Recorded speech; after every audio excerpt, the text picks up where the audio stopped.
드디어 이제 바울이 로마를 향해 떠나게 됩니다. 여러분, 앞서 두 명의 총독 그리고 왕을 만났죠. 바울이 복음을 전할 수 있는 기회를 그 가이사랴에서 얻게 되었습니다.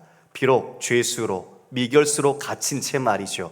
그러나 그것을 통해서 그들을 만난 것은 하나님의 인도하심이었고, 그들이 복음을 들었지만 여러분 어떠한 태도를 보였습니까?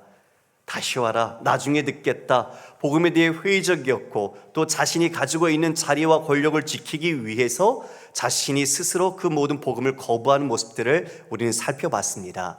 여러분, 복음, 그걸 듣지 못하면 죽습니다.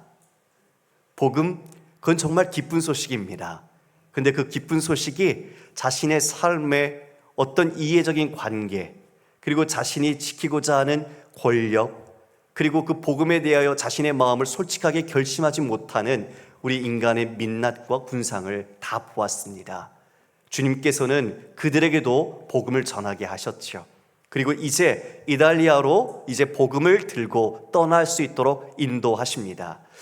오늘 읽진 않았지만 27장 1절에 보면 그 호송 책임자로 아구스도 대의 백부장 율리오라는 사람이 나옵니다. 아구스도 대는 황제의 친위 부대입니다. 황제의 가장 빠른 소식과 행정, 죄수, 이 막중한 일을 감당하던 사람이 바로 바울의 책임자가 된 거죠. 그들이 이제 가이사랴에서 배를 타고 갑니다. 이제 아데라 무테노라는 우리가 알고 있는 드로아 있죠. 드로아에서 동남쪽에 있는 도시인데요, 겨울이 되면 폭풍우가 일기 때문에 바로 그것으로 되돌아가는 이 연안선, 자그마한 배입니다. 그 배를 타고 드디어 이제 가이사랴에서 떠나게 됐죠. 시돈에 이릅니다. 시돈에서 잠시 그 믿음의 식구들을 만나도록 이 율리오 백부장은 허락합니다.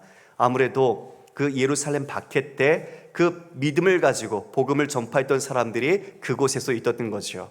자, 그런데 여러분, 그 길을 혼자 갔을까요? 옆에 분 한번 보시겠습니까? 옆에 누가 앉아 계십니까? 옆에 분은 누구죠? 누구누구 집사님, 누구누구 권사님, 장로님, 그렇습니까? 한마디로 제가 정의할게요. 동역자입니다. 할렐루야. 왜요? 같이 섬기고 같이 가라고. 어느 길이요? 믿음의 길이죠. 복음의 길이죠. 사명의 길이죠. 그게 같이 가라고 하나님께서 짝지어 주신 사람입니다. 1절에 우리가라고 되어 있죠. 누가입니다. 누가가 이 길에 함께하면서 구체적인 항로, 여정, 내용을 기록합니다. 그런데 그뿐만이 아니었습니다. 2절 중반절에 보니 마게도냐의 데살로니가 사람 아리스다고도 함께하니라. 데살로니가 사람인데 지금 이 배에 함께 타고 있는 거예요. 자, 여러분, 어떤 일이 있었을까요? 2차 전도여행 때 바울을 통해서 복음을 듣고 개종한 사람입니다. 그는 바울을 돕기 위해 에베소까지 갔죠. 거기서 은장색 데메드리오로 인해서 소요가 일었을 때 붙잡혀서 연극장에서 곤혹까지 치렀던 사람입니다. 그리고 바울이 그 연보를 모아서 예루살렘으로 올 때 데살로니가 대표로 함께 했던 사람. 그래서 지금까지 예루살렘에서 성전에서 잡혀서 가이사랴에 있기까지 그 모든 곳에 함께 동행했던 사람이 아리스다고였습니다. 여러분, 복음의 동력자, 정말 하나님을 사랑하지 않으면 어찌 이리 동력할 수 있었을까요? 그의 동력이 지금 이 배에 함께 올라서 로마로까지 향합니다. 그럼 로마에서 이제 도착하면 전송하고 끝날까요?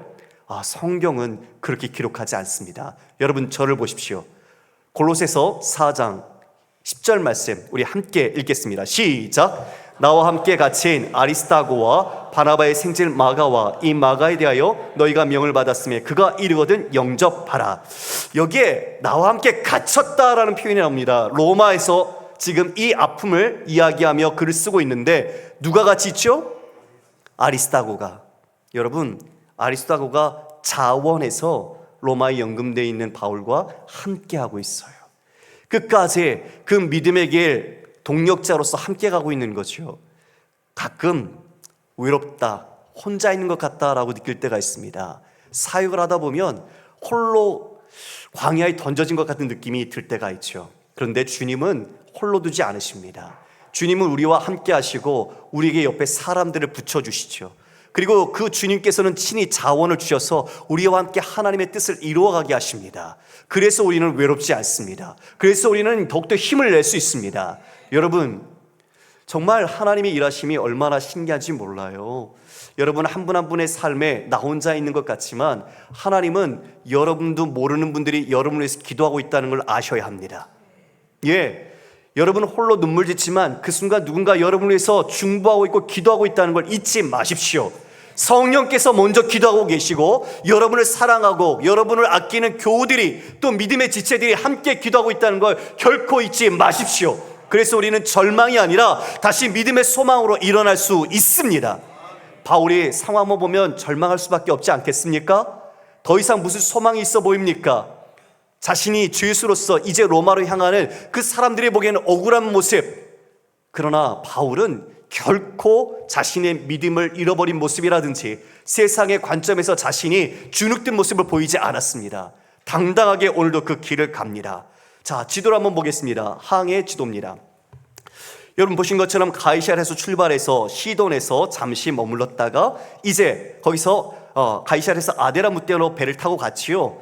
여러분 보면 시돈에서 이제 무라시에 도착을 하게 되는데 보면 거기에 구브로 섬이 있습니다. 키프로스 섬이죠.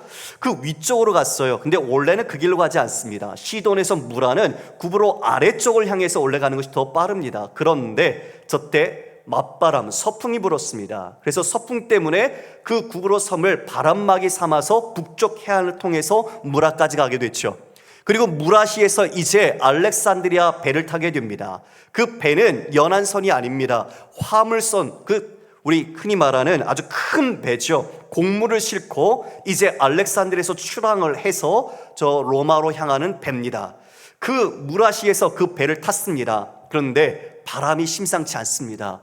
그 바람 때문에 어려움을 겪었죠. 간신히 니도라는 섬에 도착하게 됩니다.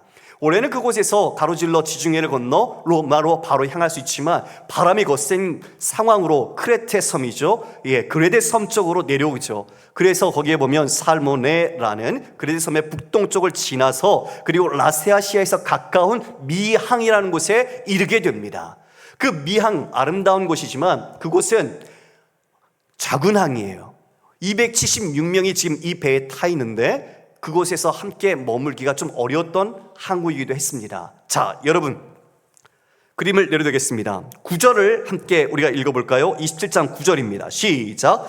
여러 날이 걸려 금식하는 절기가 이미 지났으므로 항해하기가 위태한지라 바울이 그들을 권하여 말하되 여러분이여 내가 보니 이번 항해가 하물과 배만 아니라 우리 생명에도 타격과 많은 손해를 끼치리라 하되 여기에 금식하는 절기가 지났다. 욤 키프르 대속죄일입니다. 10월 5일이죠. 10월 5일이 지났다. 그런데 그 다음에 항해하기가 위태롭다라는 말이 나옵니다. 여러분 지금 그 당시에는 이제 10월경부터 폭풍이 불기 시작하고 항해하기가 어려워집니다. 그러니까 파고가 높고 그리고 바람이 거세서 항해가 어려워서 11월부터 3월까지는 아예 항해를 하지 못하도록 금했던 거죠. 그러니까 10월 5일이 이미 훨씬 지났으니 지금 상황은 바다가 어려운 상황, 항해하기가 어려운 상황입니다.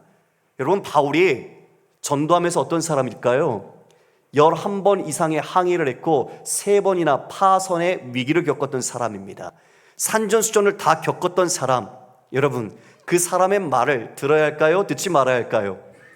중요한 말이죠. 이미 수차례 이 항로를 지나갔던 경험이 있던 바울, 지금 이 시기가 이러하니 우리가 만약 항해를 한다면 하물과 그리고 우리 배와 생명까지 위태로울 것이라고 이야기를 했죠. 그런데 백부장 그들이 이제 선주와 선장과 논의를 합니다. 이 화물선은 이 로마가 계약을 한 관계로 이제 이 모든 결정권은 율리오 백부장이 가집니다. 알렉산드리아 즉 이집트에서 이 3분의 1이라는 많은 숫자를 수입해서 이 로마가 그 공물을 사용했었죠. 그래서 이렇게 계약을 맺었기에 율리오가 결정을 내리게 되는데 누구의 말을 들을까요? 11절에 이렇게 말하고 있네요. 백부장이 선장과 선주의 말을 바울의 말보다 더 믿더라. 자, 여러분 저를 보시겠습니까? 여러분 정말 무엇을 믿고 사십니까? 우리는 믿음의 사람이라고 말을 합니다. 그런데 실제로 묻겠습니다. 교회에서 말고요, 여러분의 삶에서 여러분 정말 무엇을 믿고 사십니까? 율리오라는 백부장은 결정을 내려야 했는데 선장과 선주의 입장에서는 무엇을 근거로 지금 이와 같이 판단을 했을까요? 그들은 지금 이 어려운 시기를 뚫고 가면 그 곡물 가격을 아주 비싸게 이윤을 남겨서 거둘 수 있었을 겁니다. 그리고 여러분, 만약 겨울철이어서 더 한국에 오랜 시간 지체한다면 그 비용이 만만치 않았겠죠.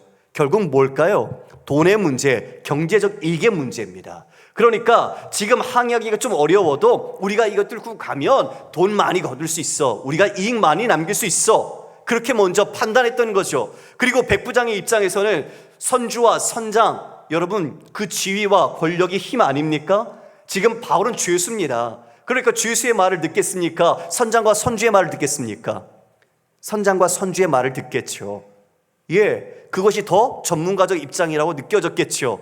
그런데다가 12절에 보니까 이제 아무쪼록 베닉스에 가서 겨울을 지내자 하는 자가 더 많으니, 약 80km 떨어진 곳 미양에서 그곳에 베닉스라는 항구가 겨울 지나기에 좋다, 미양 지금 너무 좁고 여기는 어려우니까 그리로 가자라는 사람이 많았다는 거예요. 자, 여러분 저를 보세요. 세 가지가 여기에 지금 작용하고 있습니다. 첫 번째, 경제적인 관점. 두 번째 뭐죠? 두 번째가 바로 자신들의 지위, 권력, 힘. 세 번째가 무엇입니까? 다수결입니다. 대세, 크기. 이 세 가지 지금 세상이 믿고 있는 거 아닙니까? 세상이 돈을 따르고 있고 권력과 힘을 따르고 있고 그리고 많은 사람들이 여론을 따르고 있지 않습니까? 그러면 묻겠습니다. 여러분은 누구를 따릅니까? 이게 아니죠? 자, 누구요? 예수 그리스도. 다시 한번 묻겠습니다. 여러분 누구를 따르십니까? 맞습니다.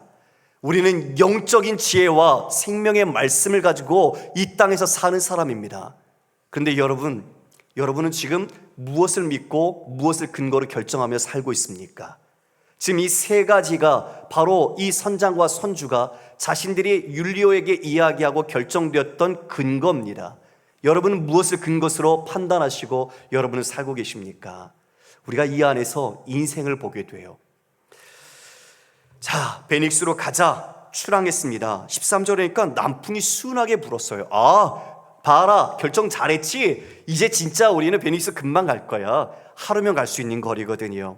그들은 자신들의 결정이 옳다고 여겼을 겁니다. 그런데 놀라운 반전이 일어나죠. 14절에 우리 함께 읽어볼까요? 14절 시작. 얼마 안 되어 섬 가운데로부터 유라굴로라는 광풍이 크게 일어나니. 여러분, 그 크레테 섬, 좀 아까 크레테 섬의 가운데에 해발 2100m짜리 이다 산맥이 있습니다. 그 이다 산맥은 두 기류가 충돌하게 되는데 그 충돌할 때 이제 광풍이 불게 돼요. 이게 바로 유라굴로입니다. 헬라어로는 유로스, 이건 동풍이고요. 라틴어로는 아퀼로, 이거 북풍이에요. 그러니까 두 합성어가 바로 북동풍이 되는 겁니다. 그런데 유라굴로 하면 선원들은 이미 알고 있어요. 두려웠어요. 왜요? 유라굴로가 불면 도저히 배는 자신들이 원하는 방향으로 가지 않아요. 그래서 지금 이것에 대한 두려움을 갖고 있던 차에 유라굴로가 불어 광풍이 크게 일어나니 배가 밀려 바람을 맞추어 갈 수 없는지라. 15절과 17절 끝부분을 여러분 한번 좀 보시겠습니까? 거기에 공통된 단어가 나옵니다. 쫓겨가다가 그냥 쫓겨가더니. 자, 저를 보십시오. 쫓겨갔습니다. 표류한 겁니다. 여러분, 광풍 만나니까 내가 아무것도 아니더라고요. 인생의 역경 속에 거하니까 내가 진짜 할 수 있는 게 아무것도 없더라고요. 진짜 붙잡고 생명처럼 여겼던 게 그 순간 아무 소용이 없더라고요. 여러분, 쫓겨가더니 흘러 떠내려 가는 거죠. 여러분, 무엇을 따라서 이렇게 쫓겨다니고 있습니까? 여러분의 삶에. 좀 아까도 이야기했지만 우리는 일이 많아요. 늘 일 생각이 우리를 지배하고 있죠. 뭐 해야 되는데, 뭐 끝내야 되는데, 이거 있는데. 여러분, 그 경무 속에서 과연 얻는 게 나중에 믿음을 잃어버린다면 무엇을 거두게 될까요? 여러분, 정말 이 세상 많은 사람들이 가는 길 내가 가야 되는데 거기서 도태되면 나는 이미 끝난 거야처럼 여겨지면서 그 경쟁의 가도에서 내가 뒤처지기 안해서 정말 열심히 일하죠. 그런데 올라가 보니 또 위에 또 난 놈이 있어요. 도저히 나는 위에 올라갈수록 나는 할 수 없다는 걸 알게 되고, 결국에는 여러분, 우리는 아무것도 아니라는 것을 깨닫게 되죠. 인생 말미에 가서 인생 헛살았네, 헛만해라고 여긴다면 그 인생 어떻게 되돌릴 거예요? 무엇을 위해서 사는 걸까요? 지금 이들이 다 그렇게 쫓겨가더니 그런 삶을 산 거예요. 그런데요, 광풍이 더 몰아치니까 어떻게 되죠? 배가 무거우면 안 되잖아요. 가볍게 하기 위해서 그들이 가지고 있던, 소중하게 여겼던 걸 다 내다버려요. 자기 손으로. 화물, 그리고 비싸게 팔아야 될 곡물들, 그리고 심지어 배의 도구까지 다 버려요. 여러분, 뭐 그렇게 짚고 계세요? 뭘 그렇게 무겁게 붙잡고 사세요? 광풍 속에서, 인생의 풍랑 속에서 정말 무엇가 내 삶의 생명인지, 무엇이 진짜 중요한지를 깨닫게 되죠. 내가 주인되어서 내 마음대로 막 살았더니 내가 이 광풍 한번 맞으니까 내가 주인이 아니라는 걸 알게 되더라는 거죠.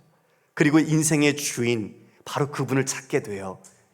진짜 믿음의 길, 우리의 주인을 찾게 돼요. 누구죠? 예수 그리스도십니다. 누구도 내가 길이라고 말한 사람 없어요. 그런데 예수님은 명확하게 말씀하셨어요.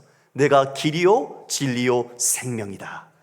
여러분, 그분만이 유일한 only way, 오직 하나님께로 갈 수 있는 유일한 길임을 믿으시길 바랍니다. 생명은 거기에 있습니다. 이들이 지금 다 내다 버려요. 별도 보이지 않아요. 칠흑 같은 밤이에요. 여러분, 그 당시엔 나침반이 없어요. 별 보고 항해해야 되는데 방향도 몰라요. 그냥 떠밀려 가는 거예요. 어떻게 정도까지요? 20절에 이렇게 말하네요. 큰 풍랑이 그대로 있음에 구원의 여망마저 없어졌더라. 여러분, 구원의 여망, 구원의 소망을 잃었어요. 뭐만 남았을까요? 절망, 죽음. 끝이라는 거죠. 끝에 가면 허무하고 모든 걸 놓게 돼요. 아무것도 할 수 없다는 걸 알게 되기 때문에. 그런데 그 순간 바울은 어떻게 할까요? 바울도 그들과 똑같은 구원의 여망이 없는 모습으로 다 체념하고 자포자기하고 그렇게 있었을까요? 아니요, 바울은 그렇지 않았어요. 여러분, 믿음이란 바로 그런 순간 드러납니다. 고난 속에서, 어려움 속에서, 나기가 아픈 속에서 진짜 믿음의 사람은 그 믿음이 그때 진가를 발휘하는 거예요. 여러분, 우리 함께 읽어볼까요? 22절 함께 읽겠습니다. 시작. 내가 너희를 권하노니 이제는 안심하라. 너희 중 아무도 생명에는 아무런 손상이 없겠고 오직 배뿐이리라. 안심하라, 기뻐하라는 말이에요. 아니, 지금 미쳤나? 왜 이런 상황 속에 구원의 여망이 없는데, 자신들의 마음은 지금 더 이상 의지할 곳조차 아무것도 없는데 안심하라? 당황스럽죠? 그런데 이렇게 말합니다. 너희 중은 아무도 생명을 잃지 않을 거다. 오직 배뿐일 것이다. 자, 그러면 누가 와서 구원해 주는 걸까요? 아니면 이 풍랑이 다 잠잠해지는 걸까요? 아니요, 상황은 변화가 하나도 없어요. 풍랑은 그대로 있어요. 위기는 그대로 있어요. 그런데 바울은 안심하라고 말하고 있어요. 왜요? 하나님의 말씀이 그에게 임했기 때문입니다. 할렐루야! 하나님의 살아계신 말씀, 하나님께서 주시는 분명한 우리를 향한 메시지, 그것을 받은 바울은, 그 모든 사람들은 구원의 여망이 없지만 그는 당당하게 홀로 서서 다 같이 말할 수 있는 거예요. 안심하라, 기뻐하라. 그 근거가 바로 24절에 나옵니다. 함께 읽습니다. 시작. 바울아, 두려워하지 말라. 내가 가이사 앞에 서야 하겠고 또 하나님께서 너와 함께 항해하는 자를 다 내게 주셨다 하였으니. 두려워하지 말아라. 바울아, 내가 가이사 앞에 서야 한다. 그 로마 제국의 심장부에 복음을 울려 퍼지고 복음의 기치를 꼽아야 한다. 분명하게 하나님은 그 사명을 따라서 지금 이 길을 가야 한다는 것을 다시 한번 깨닫게 해주셨죠. 그러므로 그 자리에 있는 그 배의 모든 선원들도 아무도 다 해함을 받지 않을 것이다. 바울이 자신만 기도했을까요? 자신만을 위해서? 여러분 어떠세요? 바울은 지금까지 복음을 전하는 사람으로 살았어요. 지금 배 안에서 생명이 위협을 받고 있는 그런 상황이지만 그 상황 속에 바울은 기도할 때 누구를 위해서도 기도했을까요? 거기에 있는 영혼들이죠. 예, 맞아요. 나 혼자 살궁리를 사람들은 했다면 바울은 아니었어요. 그 배에 있는 그 무고한 생명들조차도 하나님의 사람으로 다시 믿음 가운데 복음으로 일어서야 될 것을 바울은 기도했겠죠.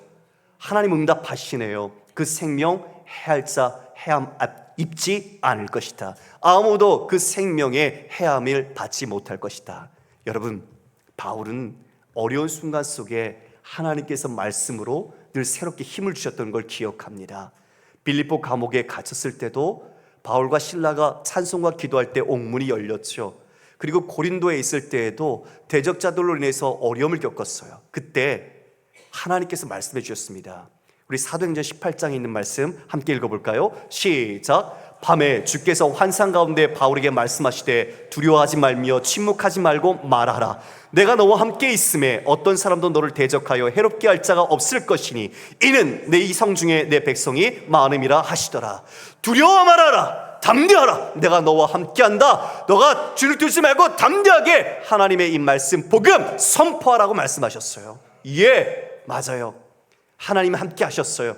그는 혼자 있는 것 같지만 하나님이 이와 같이 말씀으로 격려하시고 말씀으로 힘을 주시고 말씀 속에서 다시 한번 가야 할 길을 분명하게 보여주셨어요. 예루살렘 성전 와서 결례를 했네요. 정결 예식을 다 했지요. 그런데 웬걸 누명을 쓰네요. 그리고 나서 오히려 두들겨 맞았어요. 그리고 안토니아 요새에 자신이 갇혔습니다. 외롭지요. 너무나 곤고한 밤이었죠. 그 밤에 주님 어떻게 하셨을까요? 찾아오셨습니다. 사도행전 23장입니다. 같이 읽습니다. 그날 밤에 주께서 바울 곁에 서서 이르시되 담대하라. 내가 예루살렘에서 나이를 증언한 것 같이 로마에서도 증언하여야 하리라 하시니라. 할렐루야. 담대하라고 다시 말씀하십니다. 주님께서 말씀으로 주시는 거예요. 환경은 바뀌지 않았어요. 그러나 그 말씀이 하나님의 뜻을 깨닫게 하고 바울을 성령께서 붙드시니 그 복음, 그 사명을 위해 담대하게 나가게 만드시는 겁니다. 지금도 그 길을 갑니다. 여러분 길 어떤 힘으로 살고 계시고 걸어가고 계십니까? 그리스도인의 모든 기준은 말씀입니다. 할렐루야. 여러분, 우리의 진정 어린 신앙의 행위 중요하죠. 그러나 신앙, 믿음은요, 우리가 무엇을 믿는가, 그 신앙의 주체에서 판단이 가름되는 거예요. 귀신 믿는 사람 많죠. 지금도 우상 섬기는 사람 많죠. 그 믿음 다 거짓된 믿음이죠. 속는 믿음이죠. 하나님을 분명히 아는 것, 하나님이 어떤 분이지 그 성품과 그분의 능력과 그분을 아는 것이야말로 믿음의 가장 중요한 요체예요. 바울은 그 믿음, 말씀 가운데 임하신 하나님, 바로 그분을 신뢰했어요. 그렇기 때문에 이 말씀이 자기의 주어졌기에 상황은 여전히 변하지 않았지만 자신은 그들에게 서서 안심하라고 말할 수 있었던 겁니다. 그래서 25절에 이렇게 말하죠. 그러므로 여러분이요 안심하라. 나는 내게 말씀하신 그대로 되리라고 하나님을 믿노라. 예, 바울은 바로 말씀대로 성취하시는 하나님을 신뢰하고 믿었습니다. 신실하신 하나님, 그 생명을 인도하시는 하나님. 여러분, 오늘 본문 보면서 이런 게 느껴졌어요. 참 바울 귀하다. 하나님은 그 영혼들을 참 사랑하신다. 거기에 있는 죄수들은 이제 콜로세움에서 맹수와 싸우다가 죽어갈 그런 죄수들입니다. 사형수들이에요. 그런데 하나님은 지금 이런 위경 속에서도 그 사람들에게 복음이 무엇인지, 하나님이 어떤 분인지를 알리고 있는 거죠. 왜요? 바울이 첫 번째 이야기했던 게 어떻게 해요? 무시당했잖아요. 지금 항의하면 어려울 거라고 무시당했잖아요. 그런데 지금 이제 이 말씀을 듣고 자신이 그 말한 대로 이 어려움에 있는 모습을 확인할 때 바울이 안심하라 하면서 나는 내게 말씀하신 그대로 하나님께서 이루실 것을 믿는다라는 하나님에 대한 믿음을 고백했어요. 뭘 얘기하죠? 그들에게 하나님 복음으로 선포하신 겁니다. 할렐루야. 그들이 하나님께로 돌아오도록, 그 믿음, 말씀을 듣고 구원받는 생명이 되도록 그 로마로 향하는 그 난파선과 같은 배 안에서조차도 하나님은 바울을 통해서 역사하고 계셨던 겁니다.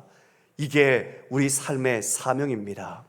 여러분, 이 세상 보면 영적인 난파선 같습니다.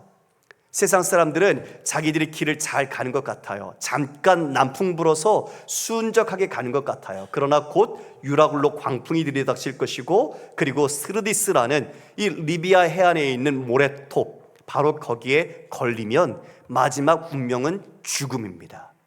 모든 스르디스에 걸리는 순간 그 죽음, 사망으로 끝나게 되는 거죠. 이 세상의 항로가 그런 것 같습니다. 그 가운데 바로 우리를 이 난파선과 같은 곳에 우리를 심으셨습니다. 왜요? 부르짖으라고, 외치라고, 살리라고. 그 영혼, 바로 우리와 함께 믿음의 동력자로 살 수 있도록 예수 그리스도께서 고난주간을 맞아 십자가 지신 것을 우리가 묵상할 때 우리만이 아니라 그 영혼 또한 하나님의 백성으로 서야 할, 하나님이 찾는 그 영혼 한 사람이라는 것을 우리가 안다면 우리는 이 땅에 우리가 몸담은 모든 자리에서 우리는 외쳐야 합니다. 예수 그리스도, 그분만이 생명이며 그분만이 길이라고. 빛을 잃고 어둠 가운데 이 땅을 살고 있는 자들에게 예수 그리스도의 생명의 빛, 우리가 등대되어서 바른 길 예수 그리스도께로 인도해야 합니다. 여러분, 폭풍 두려워하지 마세요. 폭풍도 주님이 다스리십니다. 주님의 목적은 폭풍보다 크십니다. 그러니까 우리는 믿음을 상황에 두지 마시고 하나님의 말씀, 하나님이 어떤 분인가, 그리고 주님께 온전히 우리의 믿음을 둠으로써 여러분의 놓인 모든 인생의 항해 여정 속에 주님께서 주시는 본향을 향해 사명의 목적을 올곧게 이뤄가시길 주님의 이름으로 축원합니다.